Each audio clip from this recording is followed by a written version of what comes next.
अस्सलाम वालेकुम। I am sure आप सबने सुना होगा कि फ़हरिस्तें बनाई जा रही हैं पीडीएम की तरफ से कि किन लोगों को अरेस्ट करना है, किन लोगों को अबडक्ट करना है, पंजाब से कौन है, सिंध से कौन है, केपी से कौन है, कौन सी लीडरशिप है। Free advice to whoever is making the strategy. अगर आपको लगता है कि एक आउंस भी आपको इस स्ट्रैटेजी से, हमारी लीडरशिप को अरेस्ट करने से, उनको अबडक्ट करने से, उनकी फैमिलीज को टॉर्चर करने से फ़र्क पड़ रहा है, तो यू आर क्लियरली मिस्टेकन। क्योंकि हाँ, शायद आप उनकी लाइफ में तंगी पैदा करें, उनके घर वालों को परेशान करें, उनके लिए परेशानियाँ क्रिएट करें, but beyond that you are not achieving anything.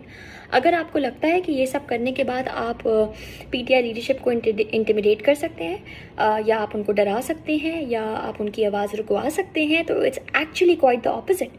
Because पहले तो आप उनको, जिन लोगों के आप ये फहरिस्त में इस लिस्ट में नाम डालेंगे, उनको पहले ही आपने सुर्खरू कर दिया। आपने पूरे पाकिस्तान को, पूरी दुनिया को बता दिया कि ये वो लोग हैं जो इमरान खान के साथ खड़े हैं, जो पाकिस्तान के साथ खड़े हैं, जो ना डरते हैं ना झुकते हैं। और दूसरी बात ये कि उस लिस्ट में जिन लोगों के नाम हैं, अगर आपको लगता है कि पकड़ने से वो डर जाएंगे, चुप हो जाएंगे, तो it's actually quite the opposite.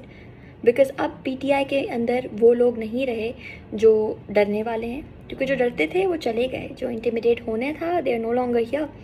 अब वो लोग हैं जो खड़े हैं, जो लड़ेंगे, और इन तंगियों के बावजूद इंशाल्लाह सुरखरू होंगे। तो आई थिंक अगर आपकी जो भी स्ट्रैटेजी करता है, wherever this is coming from, खुद रीअसेस करें, रीथिंक करें कि ये फहरिस्तें बना के, तंगियाँ पैदा करके आप अचीव क्या कर रहे हैं। आप तो पाकिस्तान की आवाम को और क्लियर कर रहे हैं कि इस मुल्क से मुखलिस कौन है और इस मुल्क के अगेंस्ट कौन है, इस मुल्क के मफादात में कौन है, इस मुल्क को तबाह करने पे कौन तुला हुआ है।